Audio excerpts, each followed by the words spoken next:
Ready when you are. Good morning, holy brothers! Thank you so much for joining us on our pathway to peace, inside the Garden of Peace. If you're following along, we're on page 91, and today's lesson is called Main Meetings. The most important things. Where are you putting your priorities? What are you focusing your attention on? And if you're doing those things, are they the ones that you should be focusing on?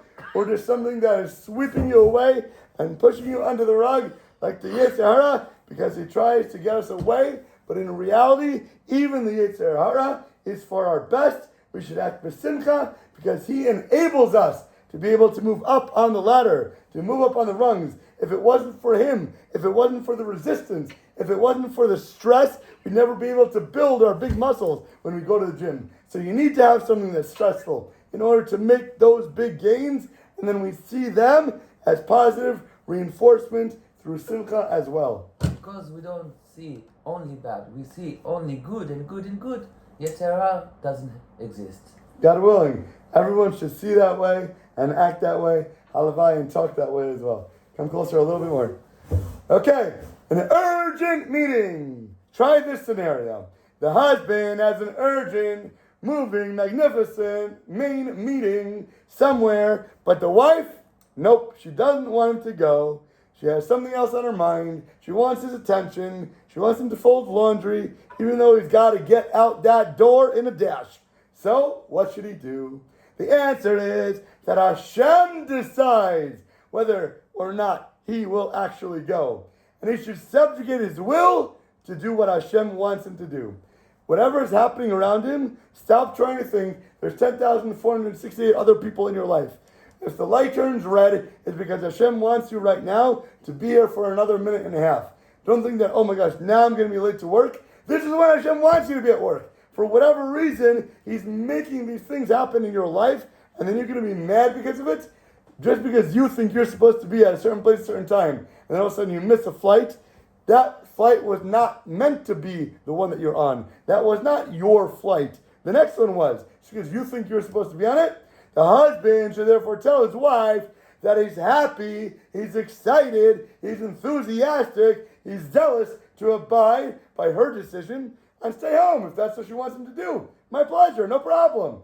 He should really mean what he says and not just say it begrudgingly and dragging his feet and saying, oh, you're so annoying. Now you want me to stay home again? This is the third time this week.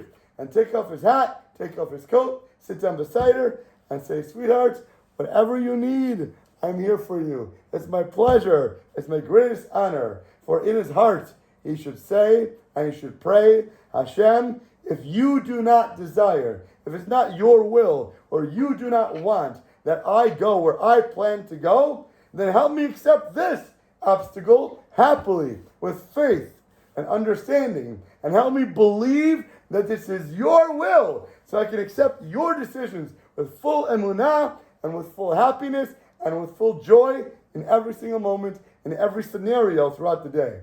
A husband that sincerely tells his wife that he'll do anything in the world to keep her happy, gives her the feeling, wow, she is the number one highest priority, first place before everything else. And if he does it in that way, that makes her day, he's going to profit in two different ways.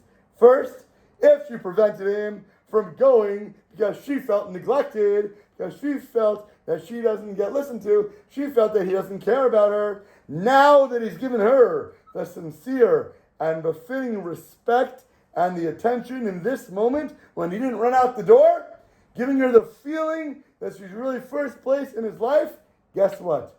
Then she's going to gladly let him go.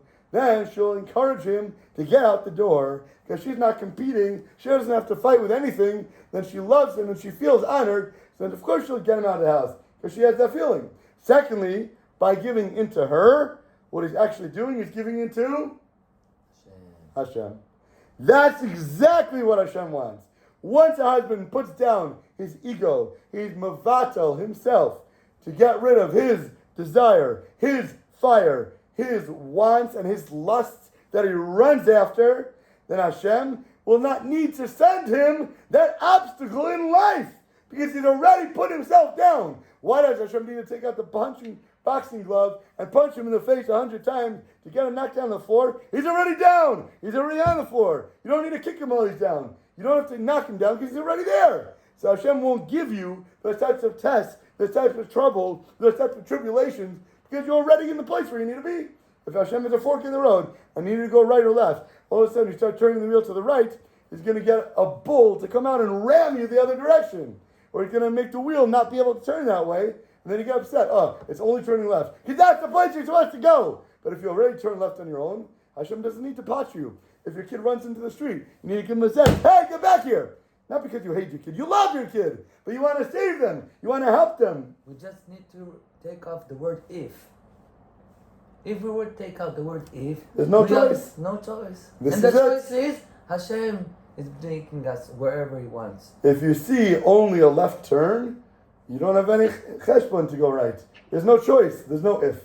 No. There's only one direction, and that's how I have to see it. Beautiful. Not as a choice, but as this is the way I'm supposed to go. End of story. Yeah. There's no other option. This is the emunah. Simple.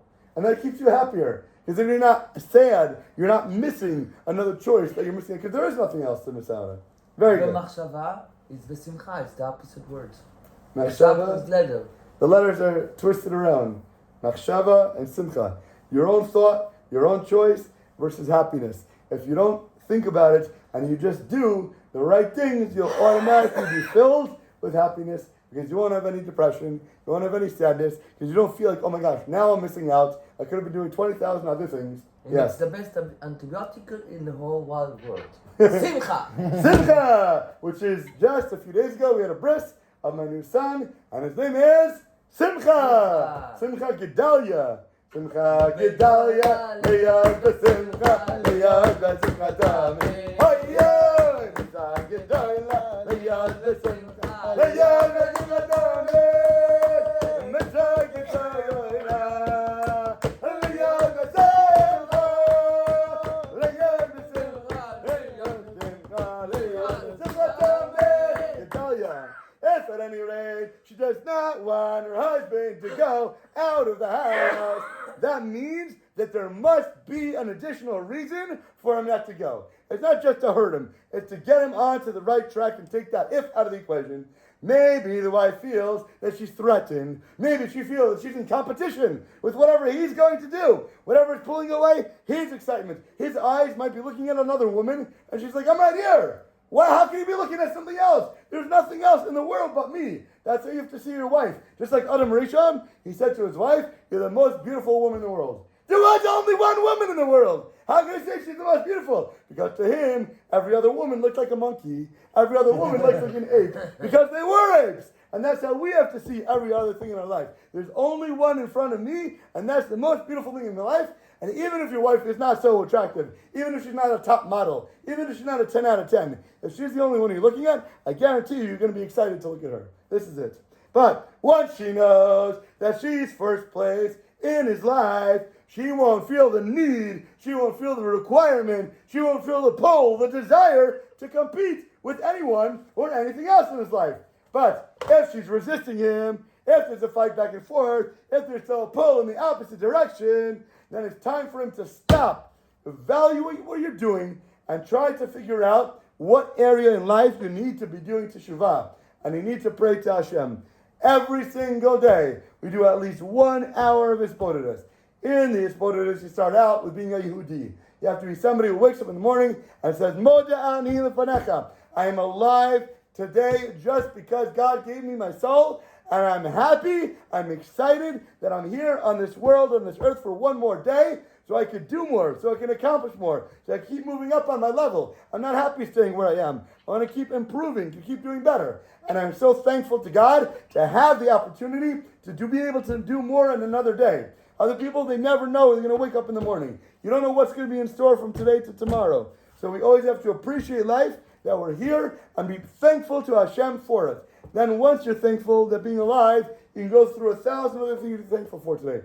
Thank Hashem for my house. Thank Hashem for my shul. Thank Hashem for my job. Thank Hashem for my family. And explain why you're thankful to them, what they're doing for you, and even to be thankful for the things that are seemingly bad in your life. There's no such thing as bad, as we said before. גם זו לטובה. Gam zo tova. But how do we understand that it's good? Maybe I don't know. But if I know Hashem loves me, and I know Hashem is my Father in heaven, and I know He does everything for my best, so what He's doing now must also be for my best, even though I don't know why. It's but I the thank best you, for Hashem, because He knows what's best for me. Yes. Even if I don't know what's best for me. Then after we go through all the thanks, the second thing we do, according to the Rambam, because even though we don't know how many days we have left, every single day we have a chiyuv to do teshuvah. Before you're done in this world, we never know when we're done, so every single day you have an obligation to do teshuvah. And if you do teshuvah every day, as Rabbi Shalom Arush says, then every single day you're cleansed, you have a new day and a new life. So when it comes to Yom Kippur, it's a joke. You laugh at it. Because Yom Kippur is just like every other day. I did teshuvah yesterday, I do teshuvah today. And it's only for the past 24 hours that we have to do teshuvah for, because I already did the other one. So every day, it's just another day, another day, another day, another day.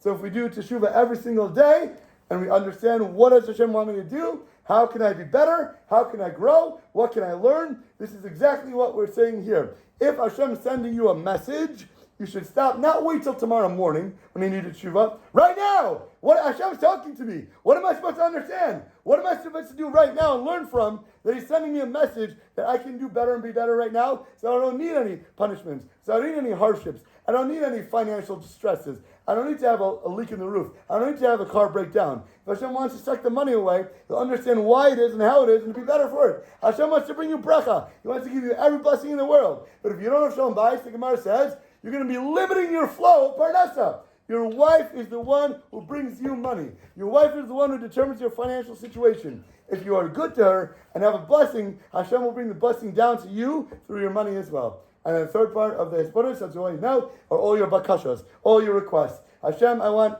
physically, what I want mentally, what I want emotionally, what I want spiritually. Everything you can ask for Hashem, because He wants you to ask Him all the time. Adam Rishon was given with no grass, no fruit, no trees, no vegetables. Hashem brought everything and said, I'm not going to give you anything. You have to pray to me for the rain to come down. The second the water hits the ground, everything will sprout up from the ground. Like a miracle, immediately, instantaneously. But you're not going to get anything. You have to ask me for it. I want you to have a relationship with me. I want you to talk to me every single day. I want you to come to me and say, Tati, I love you. Here's what I need. Here's what I want in life. And if you keep talking to me every single day, you're not going to have to wait for it. And when you wake up to Daven Vasikin in the morning, you say, the second the sun comes up, I'm going to be here, God, standing for you. The second I can start to say, thank Hashem, and to pray to Him. And not wait, not delay it later, but zerizos.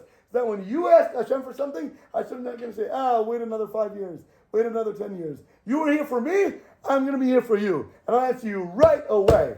No matter what happens, the husband must accept his circumstance happily, with no frowns, turned upside down, into real smiles, no complaining, no pouting, and do it with energy, with love, with excitement, and with happiness. And the way that you relate to her will be the way that you relate to every single one in your life, all your friends, all your business partners, and especially your parents and your children and everybody here. And with that, we should have an awesome, audaciously amazing rest of your day.